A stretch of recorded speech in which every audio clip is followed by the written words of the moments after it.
The Auto Sniper, one of the most hated weapons in the Counter-Strike series, has earned a not-so-likable reputation over the years. This weapon is known for being really effective and for messing with the flow of a match. It sparked a lot of debates among players, no matter their skill level. Its power and ability to change the game's balance make it something players either respect or get frustrated by, especially those who are lower ranked and can't stand how strong it is. So today, we're going to be looking at the entire history of Counter-Strike's most hated weapon, the Auto Sniper. Before we dive in at how and why this weapon is hated or mocked, we need to go way back and see how everything started.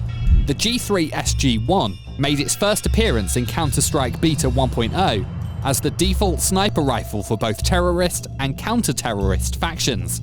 This was before the introduction of the SIG SG-550, which became the terrorist-exclusive auto sniper in Counter-Strike 1.0.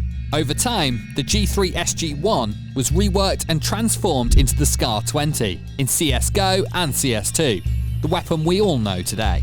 Despite its long history and a few changes here and there, one thing has remained consistent.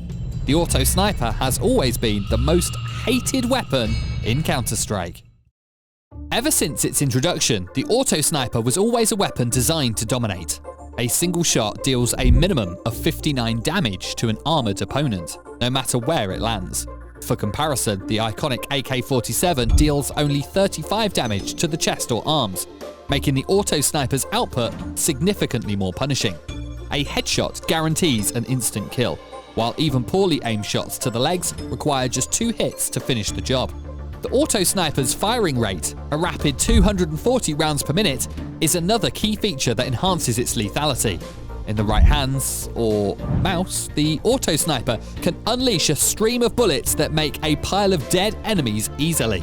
With a magazine size of 20 rounds and the ability to move faster than the AWP, it excels in tight, high-pressure situations where controlling choke points is crucial.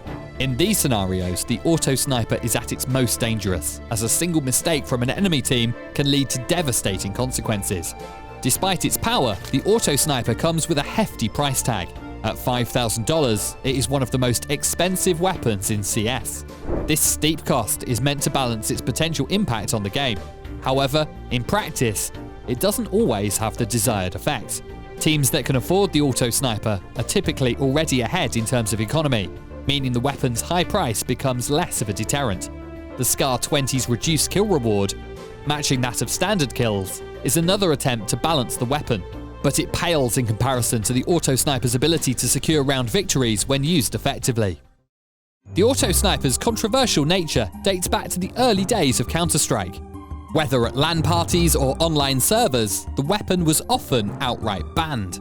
Players and admins alike viewed it as a game-breaking tool that undermined skill-based gameplay. Commands disabling the SCAR-20 and G3 SG-1 became commonplace, reflecting the community's disdain for the weapon's perceived unfairness. This wasn't just about balance, it was about preserving the integrity and flow of the game. In the hands of a skilled player, or even a competent one, the Auto Sniper could dominate rounds with ease, leaving opponents frustrated and disillusioned. This led to a culture where the weapon was seen not just as overpowered, but as emblematic of poor sportsmanship. As the series progressed and global offensive gained traction, the Auto Sniper's prominence began to wane. Its role in competitive play diminished, particularly in high-stakes environments like ranked matches and platforms such as Faceit. The weapon's high cost, combined with its reliance on specific scenarios, made it less appealing compared to versatile options like the AK-47 or M4A4. By the time CSGO reached its peak, the Auto Sniper had transformed into a troll weapon. It became a tool for players to mock their opponents in matches where victory was already assured. Purchasing an Auto Sniper was less about strategy and more about taunting the losing team, cementing its reputation as a symbol of overconfidence. The shift marked a departure from its earlier status as a game-breaking menace to a niche pick used sparingly and often humorously. Fast forward to the release of CSGO and the introduction of Counter-Strike 2, and the SCAR-20's prominence began to fade. With the game's evolving economy and the introduction of more versatile and economical weapons, the Auto Sniper's place in competitive play became more niche.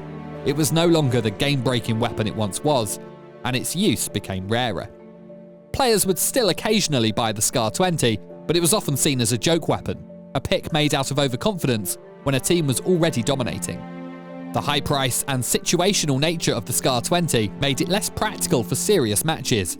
Over time, it became clear that the SCAR-20 no longer fit the meta of competitive Counter-Strike.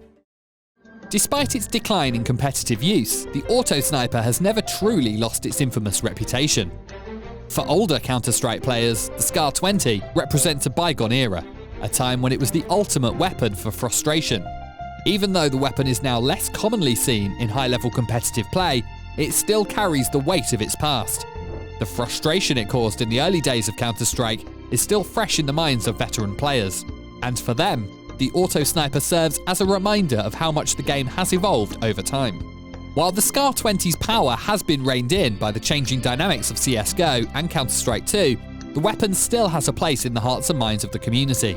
It serves as a symbol of how far the game has come in terms of balance and player expectations. The auto-sniper may no longer be the game-breaking tool it once was, but it remains an iconic part of Counter-Strike's history. In today's game, the SCAR-20 is mostly relegated to the role of a niche weapon, a tool that can be used in specific situations, but one that requires a careful balance of economy and team strategy to use effectively. The weapon's price tag and situational nature make it less viable for most players, particularly in competitive matches where every dollar counts. But even as a niche pick, the SCAR-20 still carries a sense of mystique, a remnant of its once dominant role in the game. Interestingly, despite its reduced prominence, the SCAR-20 is still occasionally used in more casual settings, or when players want to have a little fun. When one team is clearly ahead and victory is assured, the SCAR-20 might make an appearance as a way to mock the other team. It's a weapon that has evolved into a symbol of confidence, and in certain situations, it can still have its moments of glory. You might also come across it randomly in deathmatches and casual 15v15 games, where you could manage to take out a few players before getting taken down yourself. The SCAR-20's sound design has also undergone changes over the years. Originally, its cycling sound was the same as the Maverick M4A1 carbine and Krieg 550 Commando from Counter-Strike's Source. This distinctive sound became part of the weapon's identity, further adding to its legacy. While the SCAR-20 has seen minimal changes to its animations and sound over the years, its presence in the game continues to evoke strong feelings from players, both positive and negative. In Counter-Strike 2, the automatic sniper rifles, the G3 SG-1 and SCAR-20, remain hated weapons that have carved out unique niches in the game's arsenal. The G3 SG-1, available to the terrorist side, offers the rare ability to fire continuously, blending the precision of a sniper rifle with the aggression of an automatic weapon. With a damage output of 80, 82.5 armor penetration, and a 20-round magazine, it can deliver consistent pressure in the right hands. However, the huge $5,000 price tag and small $300 kill reward make it an investment with questionable returns. Unlike other sniper rifles that guarantee one-shot kills, the G3 SG-1 requires pinpoint accuracy to deliver lethal results, making it less practical for the dynamic, fast-paced nature of T-side pushes. Instead, its strengths shine during post-plant situations, where its static playstyle can lock down angles and fend off CT retakes. On the defensive side, the SCAR-20 serves as the G3 SG-1's counterpart, offering similar stats but with a few distinct advantages. While it matches the G3 SG-1's price and kill reward, the SCAR-20 boasts better recoil control and reload speed, making it more user-friendly for players holding critical angles. Its ability to fire rapidly with decent accuracy allows for effective suppression, especially when pre-firing through smokes or walls to deny terrorist advances. The SCAR-20's reliable performance in defensive setups makes it a valuable tool for controlling key areas and forcing attackers to rethink their strategies. Tactically, both weapons require precise use to justify their high cost.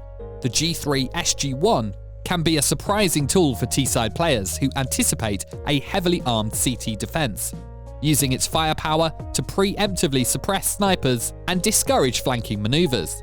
Meanwhile, the SCAR-20 excels at solo sight holds, giving CT players the ability to camp positions and delay terrorist pushes effectively. While their potential for consistent damage and area control is undeniable, the auto sniper's hefty price tags and situational nature have relegated them to niche roles in modern gameplay. For players who can master their quirks, these weapons still offer a unique edge, even in the fast-paced and competitive world of CS2. The SCAR-20's legacy is a complicated one, and I've definitely seen it from both sides. For some, it'll always be that weapon that was just too overpowered, too frustrating, and way too hard to deal with. Trust me, I've been there. For others though, it's a piece of Counter-Strike history, an iconic weapon that once had its time in the spotlight and will always be remembered for how much impact it had on the game and the community. Even though it's not the powerhouse it once was in competitive play, the SCAR-20 is still an iconic weapon, one that represents the way Counter-Strike has evolved over the years, and the community's constant struggle to maintain balance and fairness. As the game continues to change with updates and new versions, it makes me wonder if the auto sniper will ever make a comeback in the meta. Will it rise to the top again? Or has it truly become just a relic of the past? A weapon that once dominated, but now only lives on in the memories of those who were around when it was at its peak. The legacy of the SCAR-20 isn't over yet. As long as it's in the game, it's going to continue sparking strong reactions from players, whether they remember its power or the frustration that it caused. At the end of the day, the auto sniper is more than just another weapon in the game. It's a symbol of the constant battle to find that sweet spot between power and fairness in competitive gaming. And no matter what, its place in Counter-Strike's history is locked in, whether players love it or hate it. So what do you think? Do you believe there's ever going to be a time when the auto sniper makes its way back to being meta in esports? Let me know in the comments below.